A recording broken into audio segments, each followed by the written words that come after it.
What's the primary thing that shuts off fat burning? It's carbs, right? Or insulin? No. The primary thing that shuts off fat burning is whether the cell needs energy. Just as we saw last time how glycolysis is primarily regulated by the need for ATP, so is beta-oxidation of fatty acids. In the case of glycolysis, we were regulating specific enzymes. In the case of fatty acids, we're primarily regulating the transport of fatty acids into the mitochondrion. So let's just dig into it and take a look.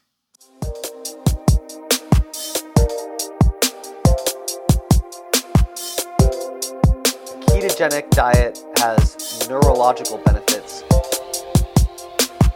Why do we have to eat such an enormous amount of food?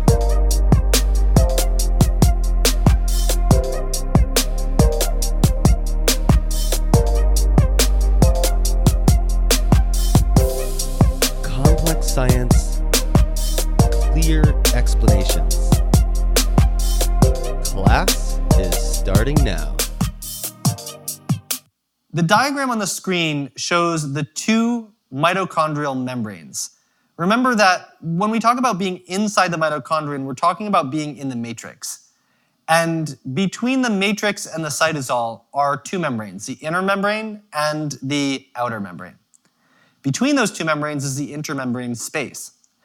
When we talked about making ATP, we talked about one of the benefits of having two membranes is that if we want to concentrate hydrogen ions by pumping them across the membrane, and we want to have a very high concentration to store that energy, then it's much more efficient to concentrate them in a small space. If we had to concentrate them over a much larger space, because we didn't have that intermembrane space available, then we'd have to pour far more energy into increasing the concentration because there's so much free room for them to disperse. Second of all, hydrogen ions are acidic. We're making the intermembrane space very acidic. So acidic that other things in the cell wouldn't be able to tolerate that level of acidity. Therefore, we want a dedicated space to keep the acidity so it doesn't damage anything else. But when we look at transport, we can also characterize the dual membrane of the mitochondrion in the following way. The outer membrane can be controlled at a very general level to make the mitochondrion more or less permeable to incoming and outgoing things as a whole. And the inner membrane can have more specific control over the exact things that are coming in and out. One of the channels that is present at very high concentration in the outer mitochondrial membrane is the voltage-dependent anion channel. And VDAC is going to transport most substrates into the mitochondrion. These include ADP and phosphate, it includes creatine, and it includes most fatty acids. Some fatty acids that are short-chain fatty acids are so small that it's easy for them to cross the membrane. And then also there are small lipophilic molecules like gases, for example, molecular oxygen carbon dioxide, that also easily cross the membrane by themselves. Most things go through VDAC, and that includes most fatty acids. Before a fatty acid can enter VDAC, it has to be joined to coenzyme A.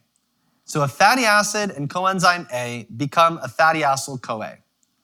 This is energy intensive because we're making a high energy thioester bond. So it requires ATP.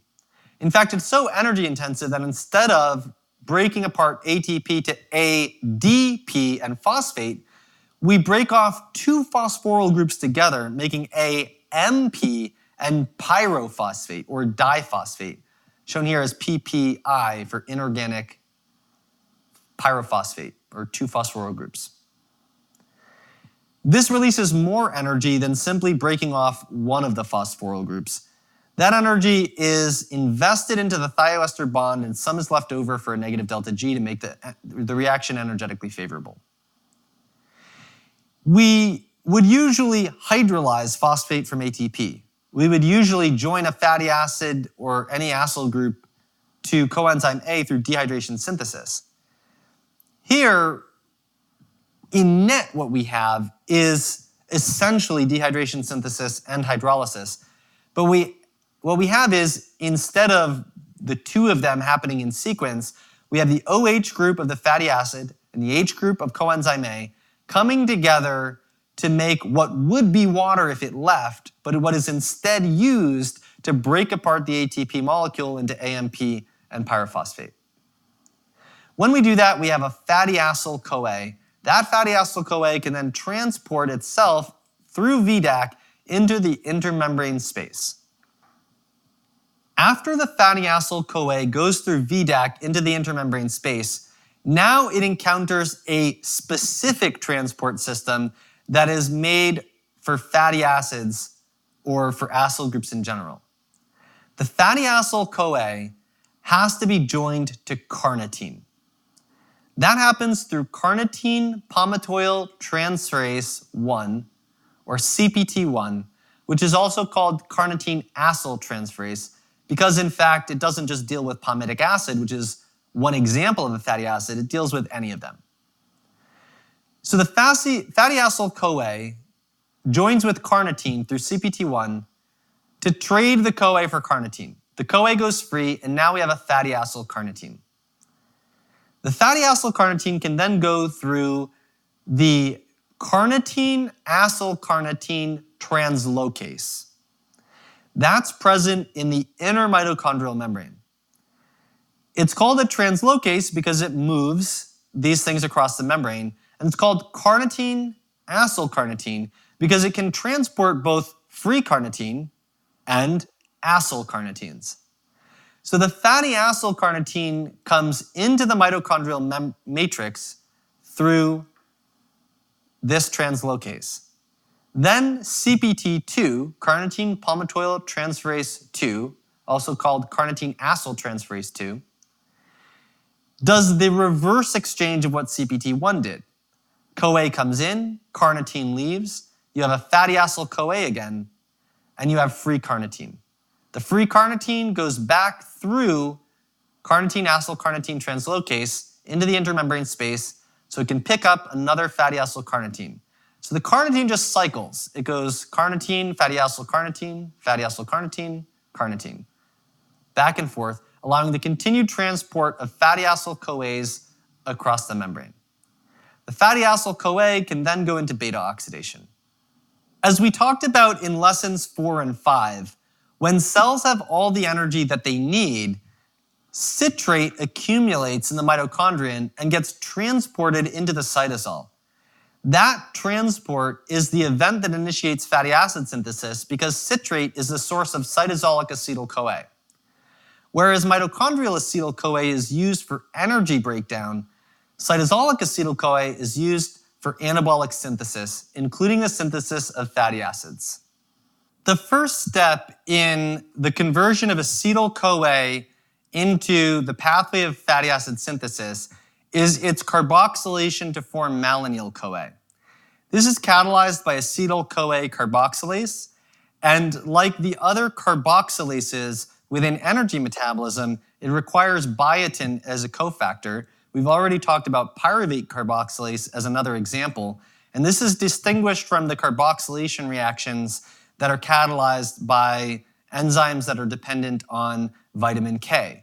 And remember, in the case of vitamin K, these enzymes directly use carbon dioxide. In the case of biotin, they use bicarbonate, and that's exactly what we see here.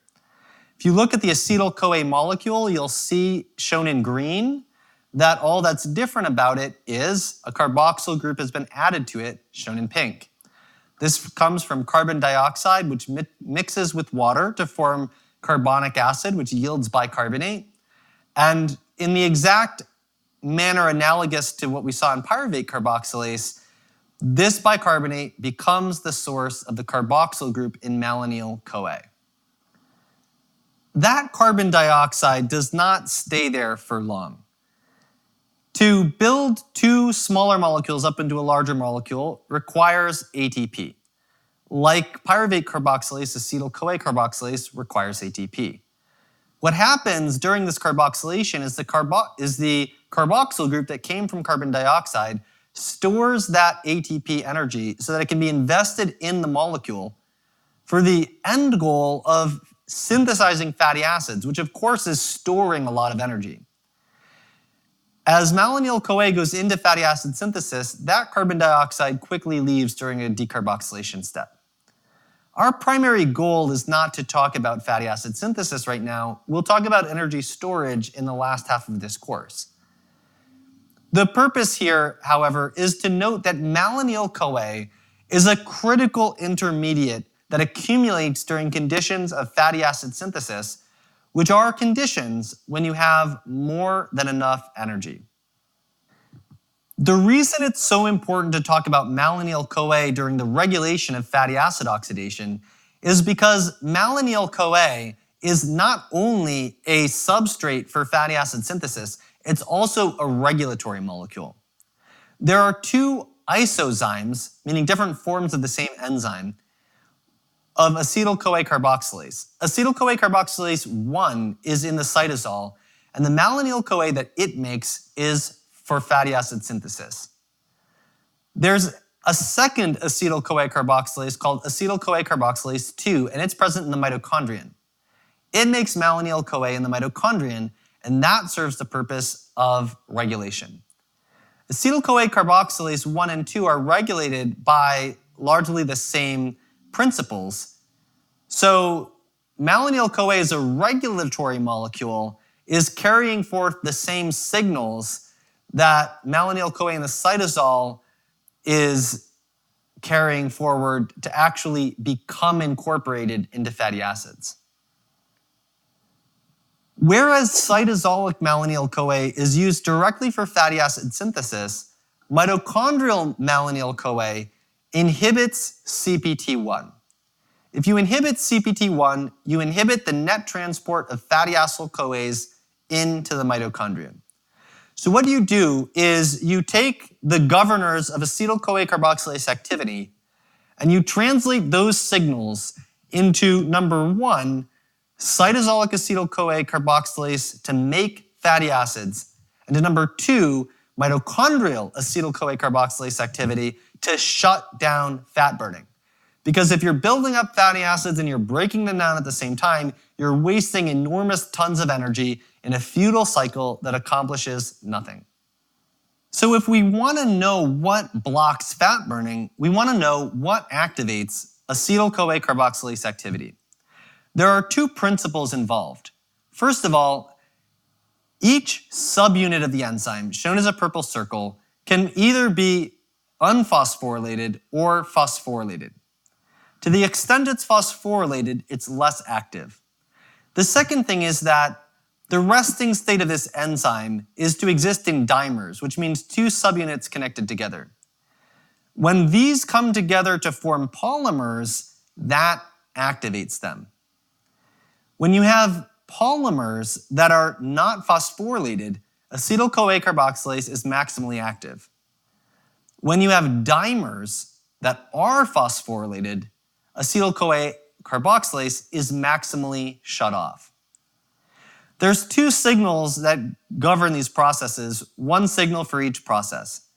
AMPK is the key governor of acetyl CoA carboxylase phosphorylation. AMPK catalyzes that, so when AMPK is more active, you get more phosphorylation of acetyl CoA carboxylase, shutting it down. By contrast, citrate makes inactive dimers come together to form active polymers. So you get the most acetyl CoA carboxylase activity when you have low AMPK activity and lots of citrate. You get the least acetyl CoA carboxylase activity when you have high AMPK activity and low citrate. Well, what governs AMPK and citrate? Things we've already talked about. AMPK, as we first talked about in lesson 5, is primarily a monitor of the cellular energy status. ATP has a small inhibitory effect, and AMP has a huge stimulatory effect. When the cell is high in energy status, there's lots of ATP, little AMP, AMPK activity goes down. When the cell is deprived of energy, there's lots of AMP, very little ATP, AMPK goes up. What makes citrate accumulate? Remember, energy status inhibits isocitrate dehydrogenase and alpha-ketoglutarate dehydrogenase. These make the metabolites of the citric acid cycle get backed up, and that leads to more citrate. So when the cell has too much energy, the energy accumulation leads to low AMPK activity and high citrate. These two together activate acetyl CoA carboxylase 2, which is the mitochondrial isozyme. That produces mitochondrial malonyl CoA, and mitochondrial malonyl CoA shuts down CPT1. The shutdown of CPT1 blockades mitochondrial fatty acid uptake, and that stop that's put to beta-oxidation, to fatty acid transport into the mitochondrion, is what becomes the limiting factor that shuts off fat burning. So, what's the key thing that shuts down fat burning? Yes, insulin plays a role, and we'll start talking about insulin in the next lesson. But the key, primary regulator at the cellular level of what shuts down fat burning is the energy status of the cell. If the cell needs more energy, it lets more fatty acids into the mitochondrion to break them down to get that energy. If the cell does not need energy or has too much energy, it shuts down the transport of fatty acids into the mitochondrion. And that, at the cellular level, is what shuts down fat burning. So again, when we start thinking about what do I need to do to lose weight? What do I need to do to burn this fat? We need to be primarily thinking about total energy. The audio of this lesson was generously enhanced and post-processed by Bob Devodian of Torian Mixing, giving you strong sound and dependable quality. You can find more of his work at torianonlinemixing.com. To continue watching these lessons, you can find them on my YouTube channel at youtube.com/ChrisMasterjohn, or on my Facebook at facebook.com/ChrisMasterjohn, or you can sign up for MWM Pro to get early access to content, enhanced keyword searching, self-pacing tools, downloadable audio and transcripts, a rich array of hyperlinked further reading suggestions, and a community with a forum for each lesson. So if you really want to own these lessons, study them, and get the most out of them, sign up for MWM Pro at chrismasterjohnphd.com/pro. All right, I hope you found this useful. Signing off, this is Chris Masterjohn of chrismasterjohnphd.com. You've been watching Masterclass with Masterjohn, and I will see you in the next lesson.